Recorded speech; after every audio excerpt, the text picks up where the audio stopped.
Millionaire CEO had forgotten his past, until two twin girls called him Daddy at the airport. What happened will shock you. A life changed in an instant. Alexander Carter's Italian leather shoes clicked against the polished marble floor of the exclusive Skyview Airport lounge. Each step echoed with purpose and power.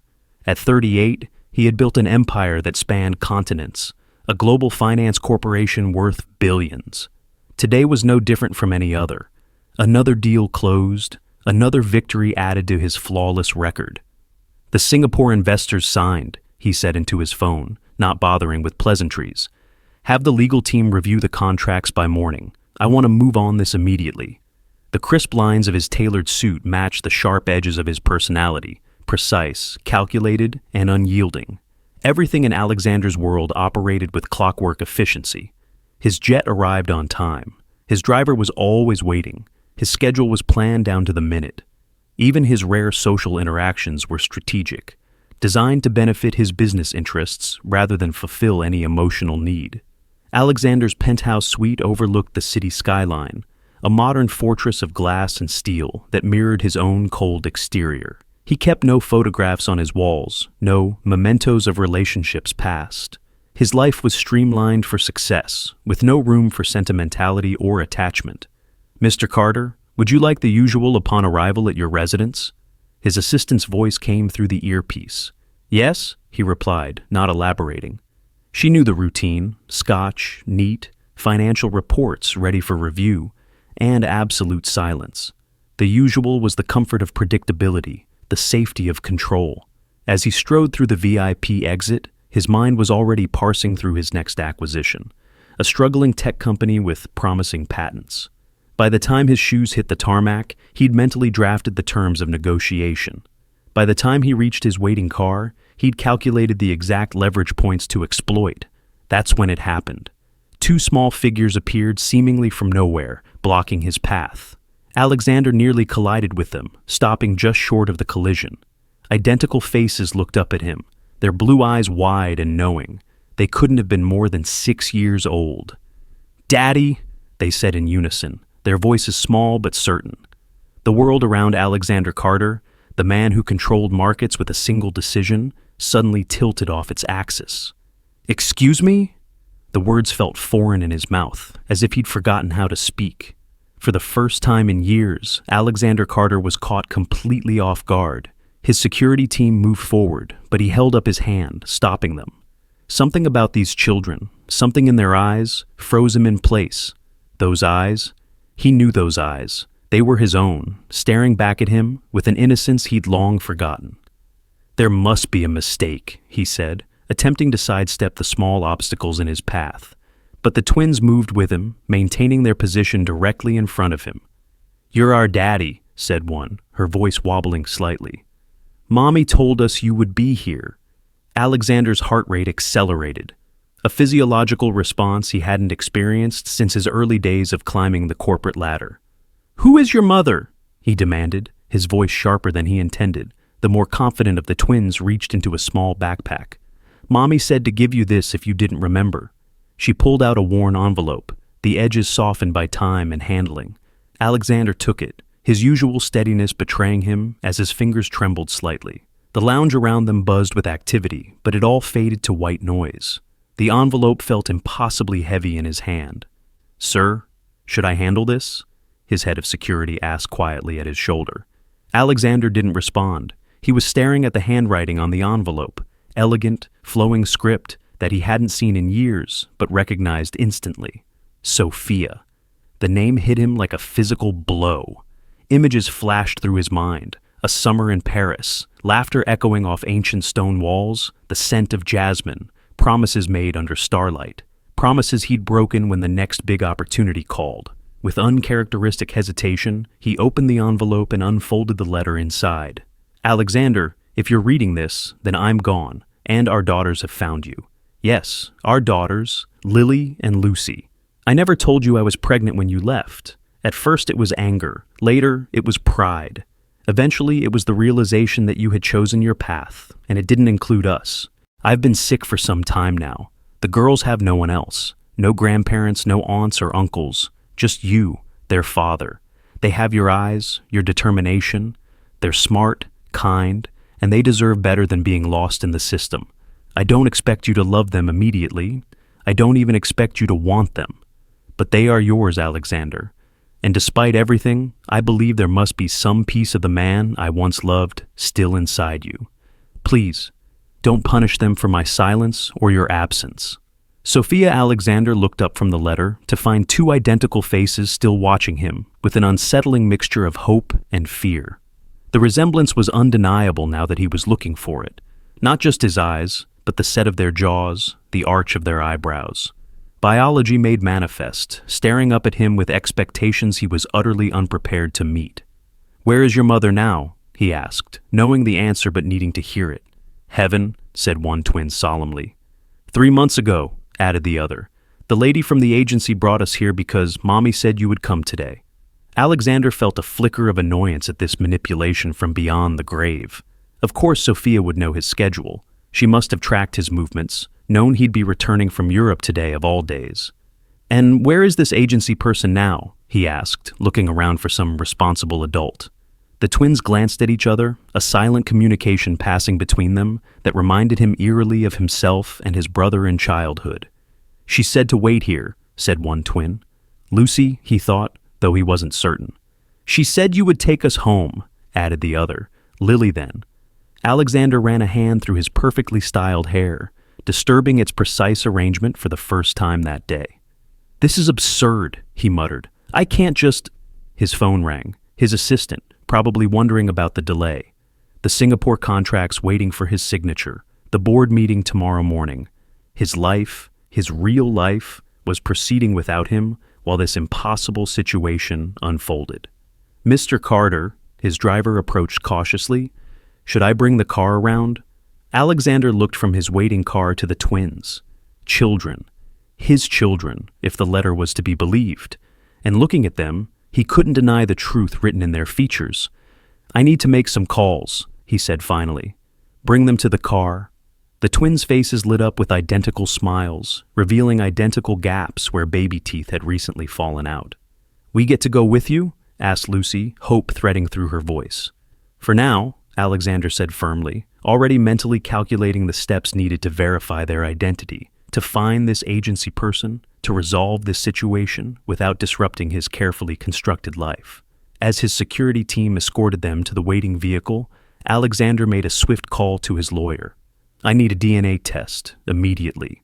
And I need you to find everything you can about a woman named Sophia Winters." He paused, watching as one of the twins, Lily, he thought, carefully arranged her small backpack on the seat beside her. "And I need information on child custody laws." The weight of what was happening finally began to sink in. These children, these strangers, might be his responsibility, his blood, an unforeseen variable in his meticulously planned existence. As he slid into the car beside them, the twins stared at him with curious eyes, eyes that reflected his own. For a man who had built his fortune on predicting markets and human behavior, Alexander Carter found himself in entirely uncharted territory. Sophia. The name echoed in Alexander's mind as his driver navigated through evening traffic. 10 years ago, she had been everything his life wasn't: spontaneous, artistic, full of warmth and laughter. They had met in Paris, where he was closing a major acquisition, and she was painting streetscapes along the Seine. 3 passionate months followed, a deviation from his carefully plotted path that he'd allowed himself in a moment of weakness. Then reality called him back. His company needed him. The real world, his world of numbers and power, demanded his return. He'd left her with promises to come back, promises they both knew were empty, even as he spoke them. And now, evidence of that brief detour sat beside him in his car, 2 small humans with his DNA, watching the city lights with quiet fascination. "Are you really rich?" Lucy, he was learning to tell them apart, asked suddenly, breaking the tense silence. Alexander cleared his throat. "Yes."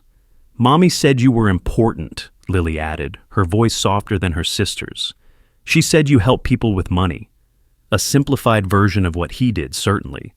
Alexander couldn't remember the last time he'd thought of his work in terms of helping people, rather than accumulating wealth and power. "Something like that," he replied. As the car pulled up to his penthouse building, Alexander made a swift decision. "We'll stay here tonight until I sort this out," he told them, his tone making it clear this was a temporary arrangement. The twins followed him into the private elevator, their small sneakers squeaking against the polished floor, an alien sound in his sanctuary of silence. When the doors opened directly into his penthouse, their eyes widened at the expansive space, all sleek lines and monochromatic elegance. "Where are the toys?" Lucy asked, looking around the pristine living room.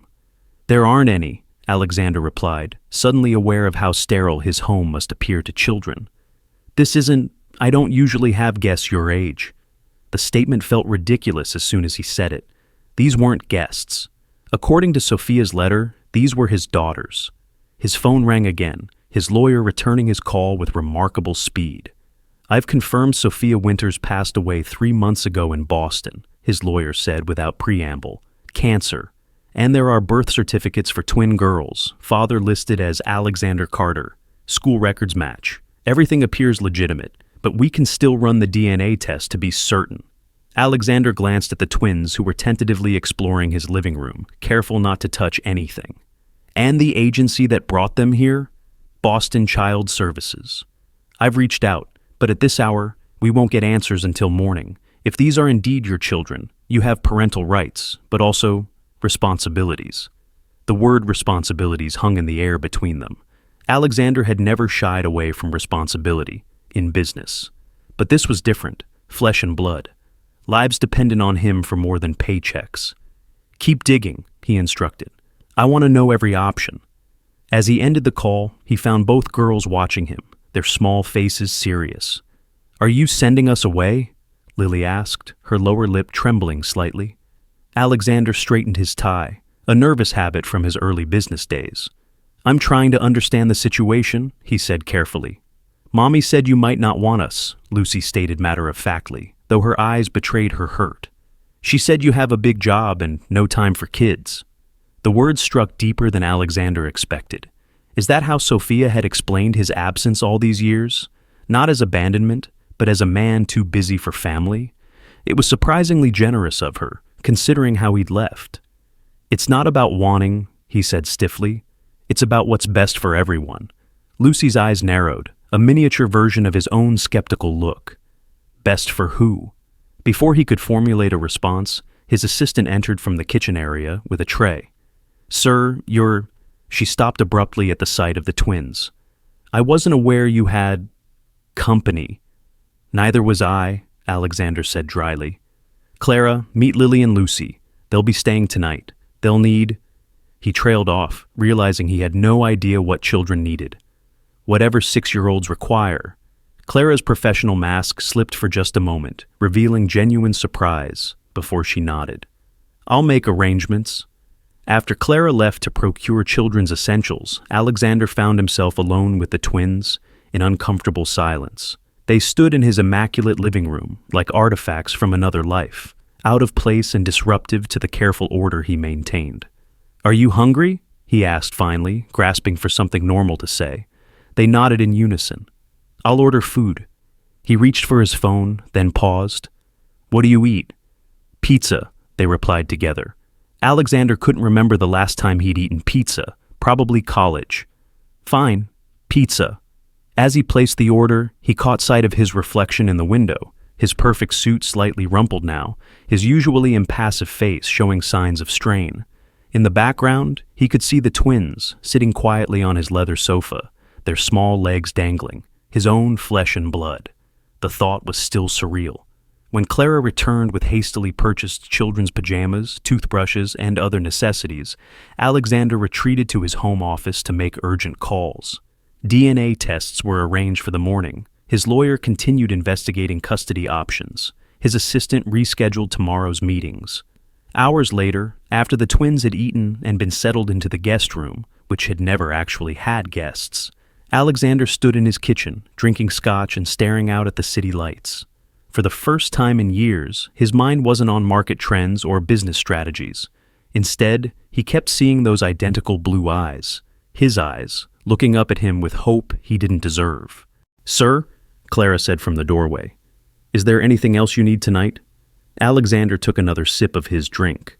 "What do you know about children, Clara?" His assistant blinked in surprise. "I have nieces and nephews," she offered cautiously. "And what would you recommend for someone who suddenly finds himself with two of them?" Clara studied him for a moment before answering. "Patience, sir, and perhaps some flexibility." Two qualities Alexander had never needed in his rise to power. "That will be all, Clara. Thank you." After she left, Alexander poured himself another drink and walked to the guest room door. He opened it just enough to see inside. The twins were asleep, curled toward each other like mirror images. In sleep, they looked even more like him, the same furrow between their brows, the same set to their jaws. Alexander closed the door and returned to his office. He pulled up his calendar on the computer screen, meeting after meeting, deal after deal, stretching into a future that had seemed so certain that morning. Now, everything was in question. With a decisive movement, he opened Sophia's letter again. He had read it a dozen times already, searching for some trick or angle, but there was none, just the simple truth. These children were his responsibility, a responsibility he had never asked for, never prepared for. Alexander Carter, the man who controlled billions with a signature, who made decisions that affected markets worldwide, found himself completely at a loss for what to do next. The sunrise found him still at his desk, having not slept.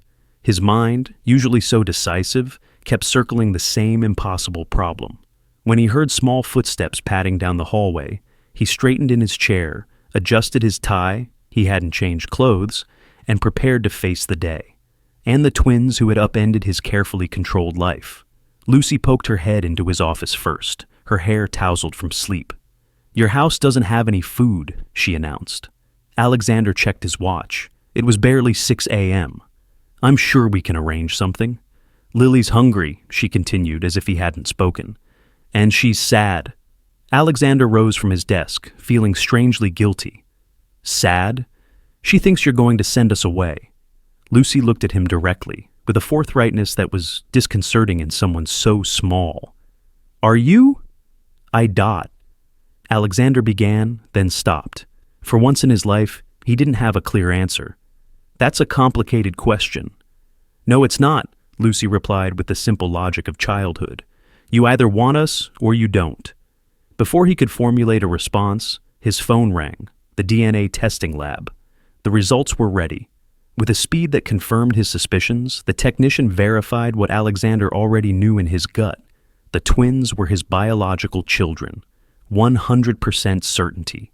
After ending the call, he found both girls waiting in the kitchen, sitting at his granite counter that had never before hosted children. "I need to go to work," he said automatically, then realized the absurdity of the statement. What was he supposed to do with them? "Can we come?" asked Lily, speaking directly to him for the first time that morning. "No," he said firmly. "My office isn't a place for children." Their faces fell in identical expressions of disappointment. Alexander straightened his already straight tie. "I'll have Clara arrange for someone to watch you today, a professional." At their confused looks, he elaborated, "A babysitter." "We don't need a babysitter," Lucy declared. "We're 6, not babies." Despite everything, Alexander felt his mouth twitch in what might have been the ghost of a smile. Nevertheless, as he prepared to leave, gathering his briefcase and checking his phone, Alexander felt an unfamiliar sensation, something like hesitation. The thought of walking out and leaving them behind felt wrong. Not from a practical standpoint, but from somewhere deeper, more instinctual. He pushed the feeling aside. This was a problem to solve, like any other business challenge. He would approach it methodically, find the optimal solution, and implement it efficiently. "Clara will be here shortly," he told them, heading for the door. "The babysitter will arrive within the hour. I'll check in later." He was nearly to the elevator when Lucy's voice stopped him. "Mom said you'd do this." Alexander turned slowly. "Do what?" "Leave." Her small chin jutted forward defiantly.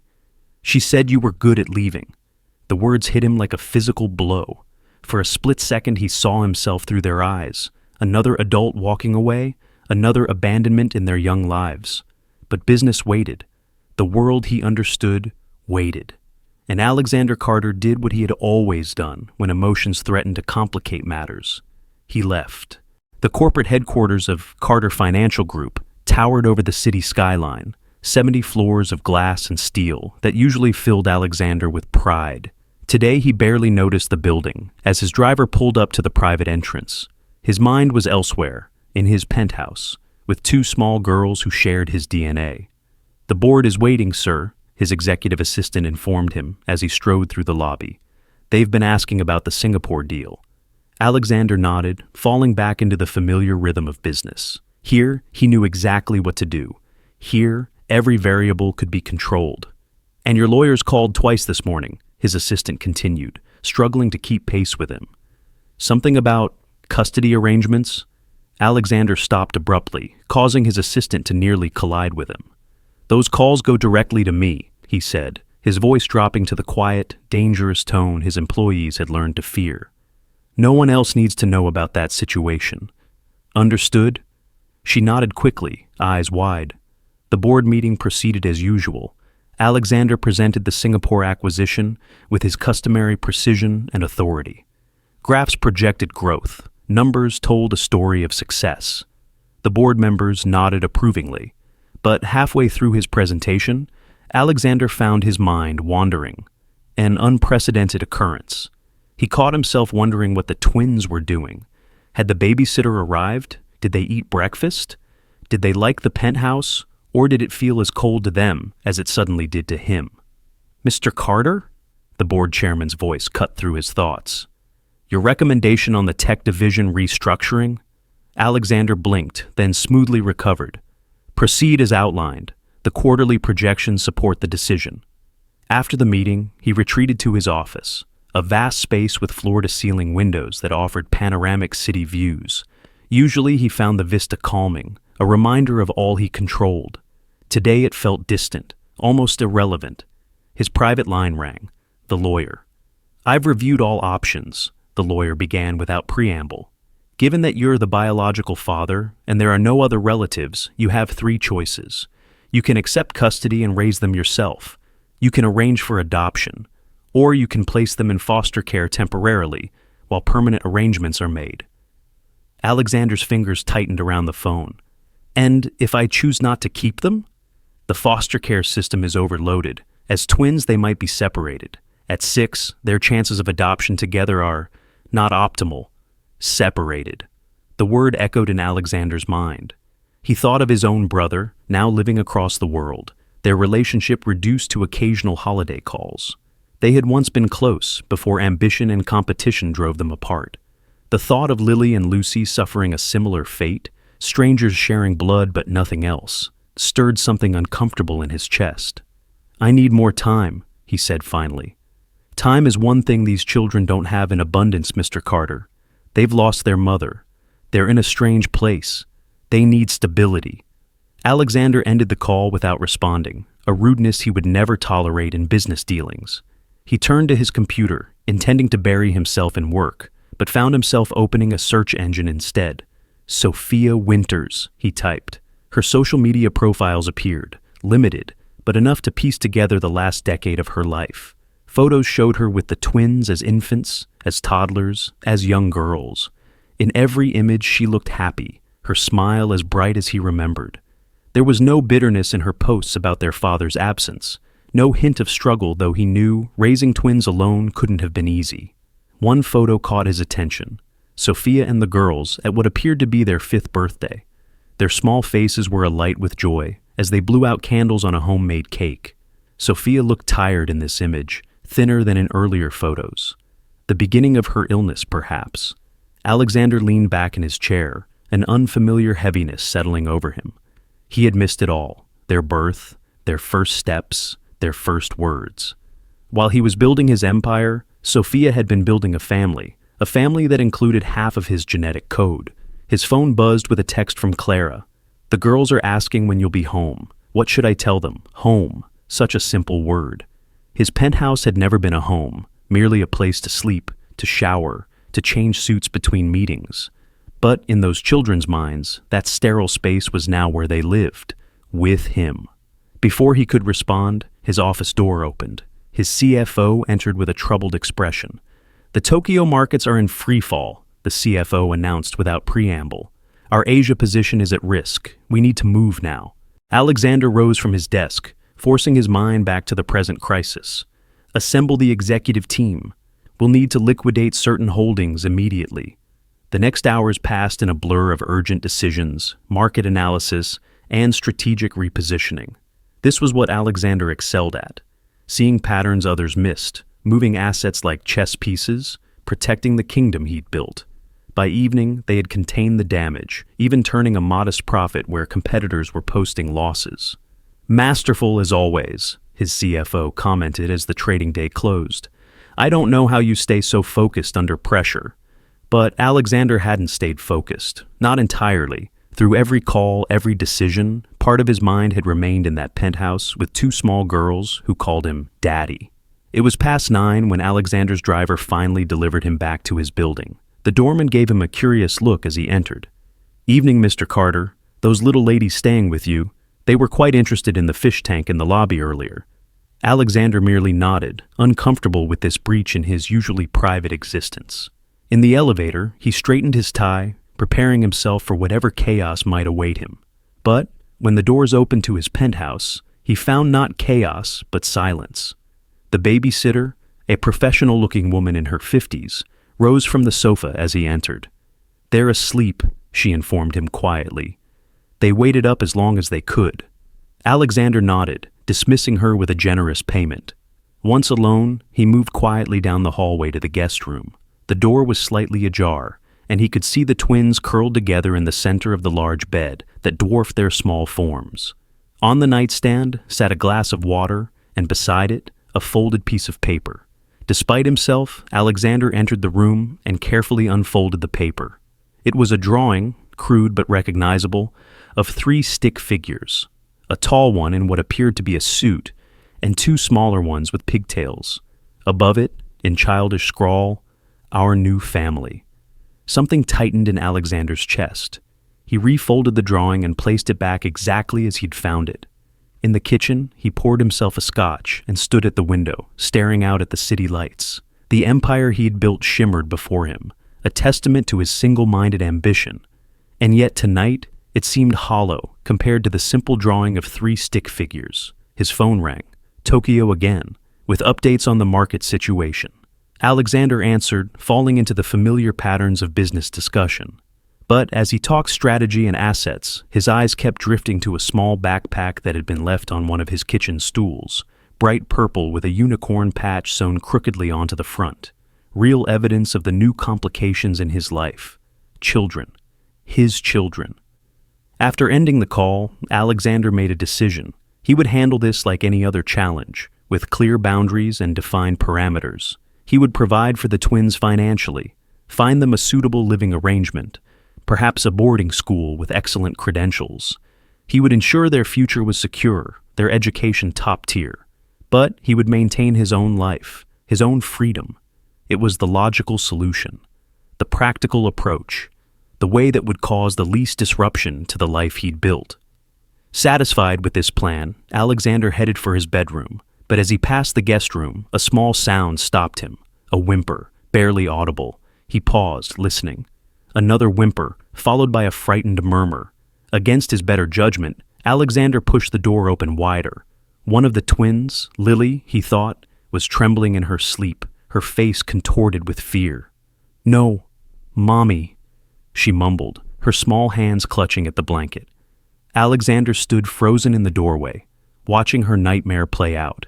He should call Clara, he thought, or the babysitter, someone who knew what to do. But before he could move, Lily's eyes flew open. She stared at him in confused terror for a moment before recognition dawned. "Daddy?" Her voice was small, fragile. Alexander swallowed hard. "You were having a bad dream," he said, his own voice sounding strange to his ears. Lily sat up, wiping at her eyes. "I dreamed Mommy was gone again." Again hit Alexander like a physical blow. Of course she would have this nightmare repeatedly. Of course the loss would haunt her. "Do you want water?" he offered awkwardly, at a complete loss for what to do. Lily shook her head. Beside her, Lucy remained asleep, untroubled by her sister's distress. Against every instinct for self-preservation, Alexander stepped further into the room. "You should go back to sleep. It's late." Lily nodded but continued to watch him with wide, uncertain eyes. Alexander cleared his throat. "Is there something that would help? Mommy used to sit with me," she whispered, "until the bad dreams went away." Alexander Carter, master of the boardroom, terror of Wall Street, had faced down billionaire investors without flinching. But this small request from a frightened child left him completely at a loss. After a moment's hesitation, he slowly lowered himself to sit on the edge of the bed. "I can stay. For a little while?" Lily laid back down, her eyes still fixed on him, as if afraid he might disappear. Gradually her eyelids grew heavy, her breathing steadied, and she drifted back to sleep. Alexander remained seated on the edge of the bed, watching over her. One of his daughters. The words still felt foreign in his mind. He had planned to leave as soon as she fell asleep. Instead, he found himself still sitting there, an hour later, watching the peaceful rise and fall of their chests, studying their faces, the shape of their noses, Sophia's, the curve of their cheeks, his mother's, the stubborn set of their jaws even in sleep, undeniably his. For the first time in years, Alexander Carter felt something crack in the carefully constructed armor around his heart. And for the first time in even longer, he wasn't immediately compelled to repair the damage. Morning light streamed through the penthouse windows when Alexander opened his eyes. He blinked in confusion, taking a moment to register his surroundings. He was still in the guest room, had somehow fallen asleep in the armchair near the bed. His neck ached from the awkward position, and his usually impeccable suit was hopelessly wrinkled. The bed was empty. Alexander shot to his feet, a surge of panic, an emotion entirely foreign to him, rushing through his system. Where were they? The sound of childish laughter drifted from the kitchen. Alexander straightened his tie reflexively and followed the noise. He found the twins sitting at his kitchen counter, eating cereal from bowls that he didn't even know he owned. Clara stood nearby, pouring orange juice and looking remarkably comfortable in the role of temporary caregiver. "Good morning, sir," she said, a hint of amusement in her voice at his rumpled appearance. "The girls and I were just having breakfast." Lucy looked up from her cereal. "You fell asleep in our room," she announced, as if he might not have noticed. "You snore." "I do not," Alexander replied automatically, then caught himself. Was he really arguing with a 6-year-old? "Your important meeting is in an hour," Clara reminded him gently. "Right. The Hong Kong investors, the expansion plans, reality." "I need to get ready," he said stiffly. "Will you be staying with them today?" "Actually, sir," Clara began cautiously, "I have several critical tasks at the office that require attention. I've arranged for the same sitter as yesterday to arrive shortly." Alexander nodded, already turning to head for his bedroom. A shower and fresh suit would restore order to his world. This temporary disruption would soon be resolved. The plan he'd formulated last night, financial support, appropriate schooling, minimum personal involvement, felt less certain in the daylight, but still logical. As he knotted his tie with practiced precision, Alexander heard a knock at his bedroom door. "Enter," he called, expecting Clara with more schedule updates. Instead, Lily's small face appeared in the doorway. She watched him silently for a moment. "Do you need something?" he asked, when the silence stretched uncomfortably long. "Will you be home for dinner tonight?" she asked finally, her voice small but direct. Alexander automatically started to say no. There were client meetings, conference calls with the Tokyo office, a mountain of work that required his attention. But something in those blue eyes, his eyes, stopped him. "Perhaps," he said instead, a non-committal answer that was still more than he would have offered yesterday. Lily nodded solemnly and disappeared from the doorway. The corporate world awaited, and Alexander stepped back into it with apparent ease. He delivered a flawless presentation to the Hong Kong investors. He authorized a new marketing strategy. He reviewed quarterly projections with his executive team, but through it all, like a persistent background noise, ran thoughts of the twins. Had the babysitter arrived on time? Were they comfortable in his sterile penthouse? Did they hate him for his coldness, his hesitation to accept them? This last question ambushed him in the middle of a budget meeting, causing him to lose track of the discussion, something that had never happened before. His CFO gave him a concerned look, but continued his presentation without comment. At precisely 3 o'clock, Alexander's private line rang. The caller ID showed Clara's number. "Sir, there's a situation," she began, her usually calm voice tinged with anxiety. "The girls are gone." "Gone?" Alexander repeated, the word not computing properly in his brain. "What do you mean, gone?" The sitter stepped into the bathroom, and when she came out, they weren't in the penthouse. Security confirmed they took the elevator to the lobby about 20 minutes ago. Alexander was on his feet and moving before she finished speaking. "Have security search the building. Check the street cameras. I'm on my way." For the first time in his professional life, Alexander Carter walked out of a meeting without explanation or apology. His driver, sensing the urgency, navigated through traffic with aggressive efficiency while Alexander made calls, mobilizing his security team to search the surrounding blocks. "Sir," his head of security reported via phone, "we've reviewed the lobby footage. The twins left the building approximately 30 minutes ago. They appeared to be following a specific route." "Following where?" Alexander demanded. "We're tracking their movement now, but they were heading east on Madison." "East? What was east?" Alexander's mind raced through the possibilities. The park. Sophia had loved Central Park. Was that where they were headed? His car had barely stopped at the curb when Alexander leapt out, not waiting for his driver to open the door. He burst through the lobby of his building, startling the staff who had never seen their boss in such a state of dishevelment. Tie loosened, hair mussed, expression frantic. "Any news?" he demanded of his head of security, who met him at the entrance. "We've been tracking them through street cameras," the man replied, pointing to a tablet that showed grainy footage. "They're at the park, sir, near the bridge." Without waiting for further details, Alexander sprinted toward the park, ignoring the stares of pedestrians who were unaccustomed to seeing a man in a $3,000 suit running as if his life depended on it.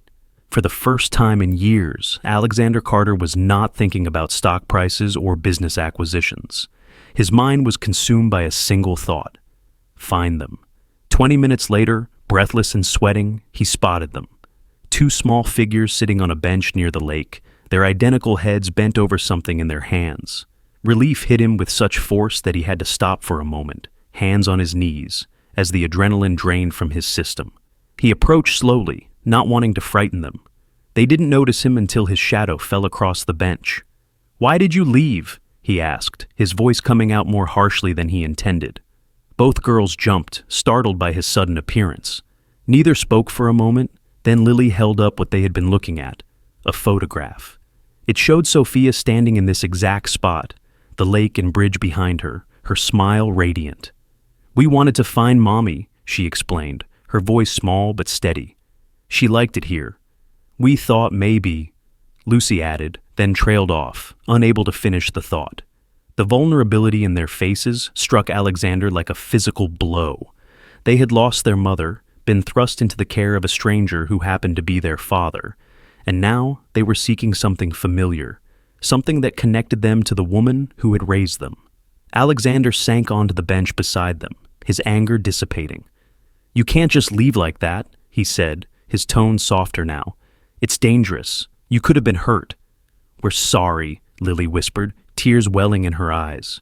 "We just miss her so much." "And we thought you didn't want us," Lucy added, her chin jutting forward defiantly even as her own eyes glistened. "So, we tried to find Mom." The words hit Alexander harder than any business failure ever had. These children, his children, had felt so unwanted that they'd fled into a city they didn't know, seeking the mother they'd already lost. Something broke inside Alexander Carter at that moment. Some wall that had protected him from emotional entanglements for years cracked and began to crumble. He knelt before them, bringing himself to their eye level, a position he'd never assumed with anyone in his adult life. "I'm sorry," he said, the words unfamiliar on his tongue. I don't know how to be a father, but that doesn't mean I don't want you." He surprised himself with the truth of the statement. Somewhere in the past 48 hours, between the shock of their appearance and the panic of their disappearance, these two small humans had breached his defenses. Lily looked at him, her eyes, his eyes, searching his face for sincerity. "Really?" Alexander nodded, unable to speak past the unexpected tightness in his throat. Lucy, ever the more skeptical of the two, asked, Does that mean we can stay? With you? Yes, Alexander said, the decision crystallizing in that moment. Not because it was logical or practical, but because it was right. We'll figure it out together. For the first time since they had appeared at the airport, the twins smiled, truly smiled at him. And for the first time in longer than he could remember, Alexander Carter smiled back.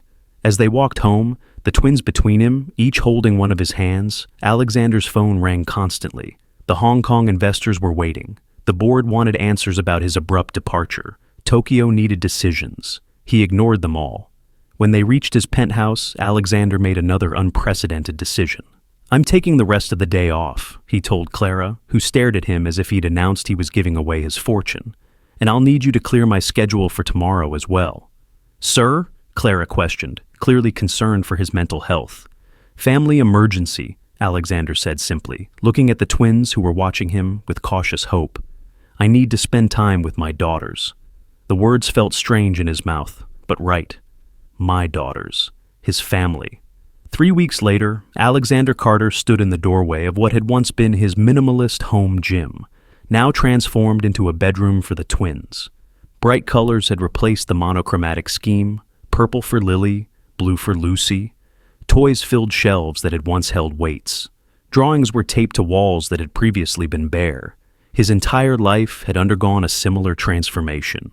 Board meetings now had to end by 3 p.m. so he could pick the twins up from the private school where he'd enrolled them. His pristine kitchen regularly hosted pizza nights and ice cream sundae competitions. His immaculate suits often bore traces of glitter or sticky fingerprints. And strangest of all, Alexander didn't mind. Mr. Carter? Clara appeared beside him, a stack of documents in her arms. The board is concerned about the Singapore expansion delay. Alexander nodded, taking the documents.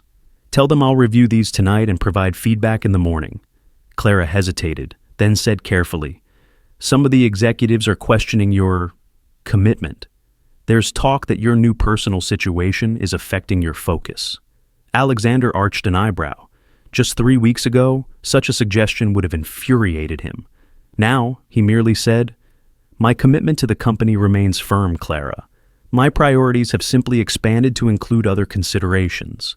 Those other considerations currently sat at his dining room table, working on homework under the supervision of their new full-time nanny, a warm, grandmotherly woman who had won the twins' immediate approval. The sharp ring of his private line interrupted his thoughts. The caller ID showed his lawyer's number.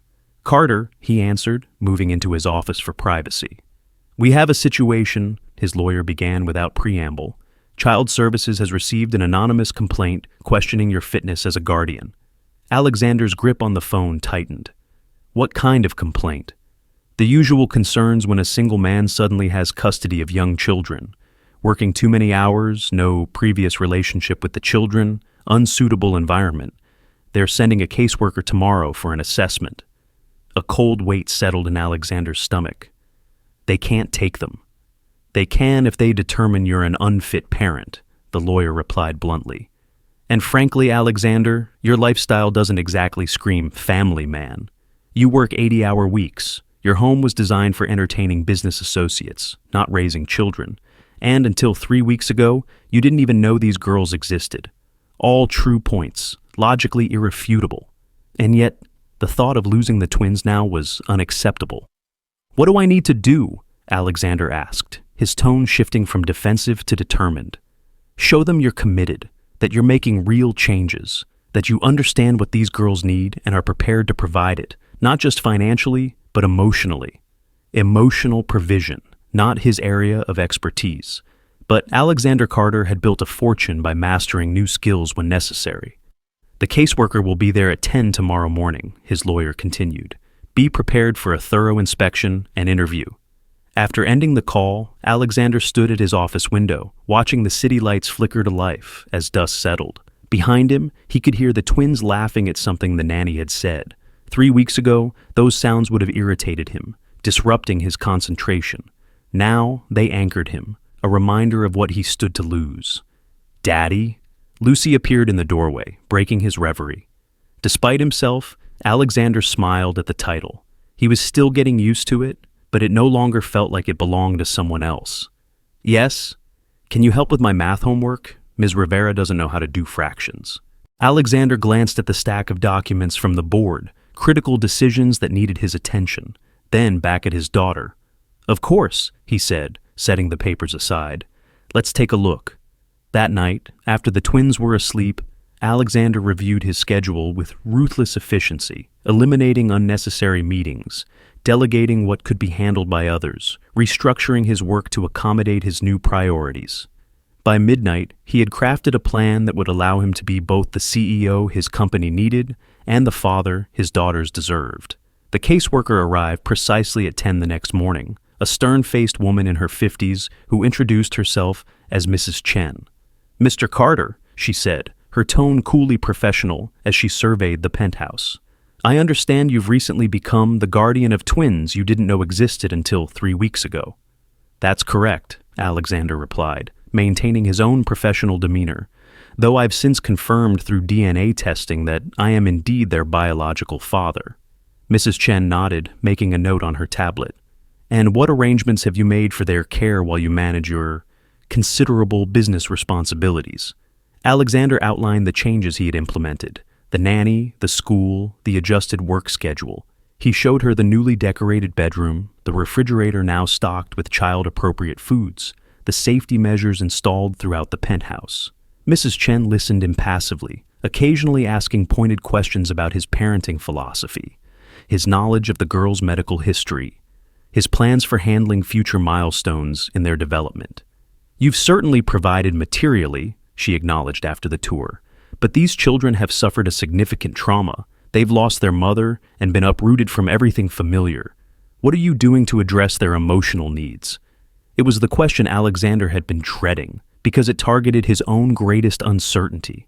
Was he, a man who had spent decades avoiding emotional connections, capable of giving these girls what they truly needed? Before he could formulate a response, they were interrupted by the arrival of the twins, home early from school for the assessment. "Daddy!" they called in unison, rushing toward him with matching expressions of delight.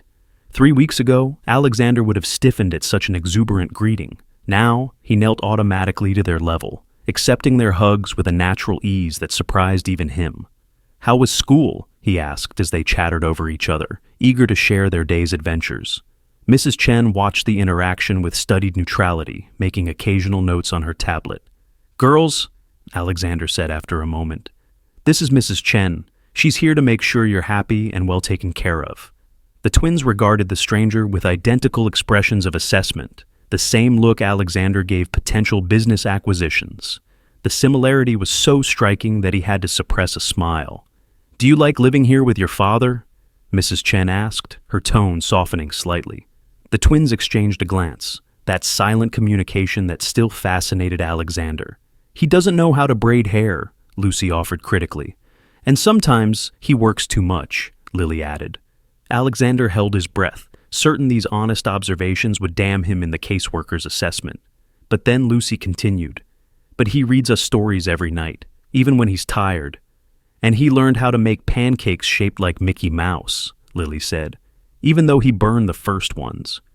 He sits with me when I have bad dreams," Lucy added, her voice growing softer. "Like Mom used to. And he has the same eyes as us," Lily finished, as if this biological connection was proof of something deeper. Mrs. Chen's professional mask slipped slightly, revealing a hint of warmth. "I see. And do you feel safe here? Happy?" The twins nodded vigorously. "Daddy said we can stay forever," Lucy declared with the absolute confidence of a child. "He promised." Alexander met Mrs. Chen's questioning gaze over the twins' heads and nodded confirmation. It was a promise he intended to keep. After the twins went to finish their homework, Mrs. Chen's assessment continued with more questions about Alexander's support system, his contingency plans, his understanding of child development. "Mr. Carter," she said finally, setting her tablet aside, "I'll be honest. When I received this case, I expected to find 2 traumatized children being warehoused by a disinterested father who viewed them as an inconvenience. What I've found instead is—" She paused, seeming to search for the right words. "A work in progress, but a sincere one." Alexander felt something in his chest loosen slightly. "However," she continued, her tone sharpening, I still have concerns. Your work demands are extraordinary. Your experience as a parent is minimal, and these children have experienced significant loss. I understand your concerns, Alexander said, abandoning his usual defensive posture in favor of honesty. 3 weeks ago, I didn't know I was a father. I've had to learn quickly, but I'm committed to doing whatever is necessary to give them stability, security, and... He hesitated, the word still uncomfortable. Love. Mrs. Chen studied him for a long moment before nodding. I'll be making regular check-ins over the next 6 months. I expect to see continued progress in your parenting skills and the girl's adjustment. Is that clear? Perfectly, Alexander replied, recognizing the conditional approval for what it was. A chance to prove himself. After she left, Alexander stood in the center of his transformed living room, surrounded by evidence of the sea change in his life. Children's books on the coffee table, small shoes by the door, drawings on the refrigerator. His phone rang, the office undoubtedly with some crisis that needed his immediate attention. As recently as a month ago, Alexander would have answered without hesitation, prioritizing business over all else. Today he silenced the ringer and headed toward the twins' room instead. The crisis could wait. His daughters could not. He found them sprawled on the floor of their room, surrounded by markers and paper, deep in conversation about their latest art project. They looked up when he entered, these two small humans who had crashed into his precisely controlled existence and upended every certainty. "Is the lady going to make us leave?"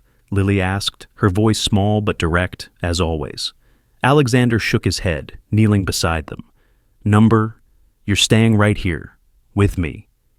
Lucy studied him with that penetrating gaze that seemed to see straight through his defenses. "Forever?" "Forever," he confirmed, the promise feeling more right than any business deal he'd ever made. The twins exchanged another look, then Lucy handed him a marker. "Then you can help us with our project, but you have to stay inside the lines."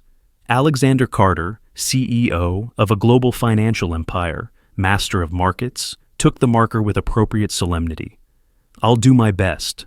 And as he colored alongside his daughters, making a sincere effort to stay within the lines, Alexander realized that something fundamental had shifted within him. The ambition that had driven him for decades, the relentless pursuit of more money, more power, more control, had been eclipsed by a simpler but more profound desire to be worthy of these children, to be the father they deserved.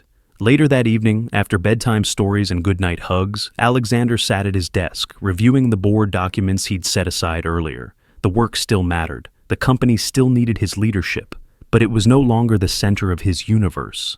His phone rang again, his brother this time, calling from across the world, where it was already morning. "I hear congratulations are in order," his brother said when Alexander answered. "Fatherhood suits you?" Alexander glanced toward the twins' room, where a nightlight cast star-shaped patterns on the ceiling. "It's changing me. For the better, I hope." Alexander considered the question seriously. Better was subjective. He worked fewer hours now. His focus was divided. His pristine existence had given way to one of unpredictability and mess. And yet, he felt more alive than he had in years. "Yes," he said simply, "for the better." As he ended the call, Alexander noticed a drawing on his desk that hadn't been there earlier. 3 stick figures again, the tall one in a suit, the 2 smaller ones with pigtails. But this version had additions. Smiles on all 3 faces, a house around them, a sun shining above, and a new title, in Lucy's determined handwriting, Our Family.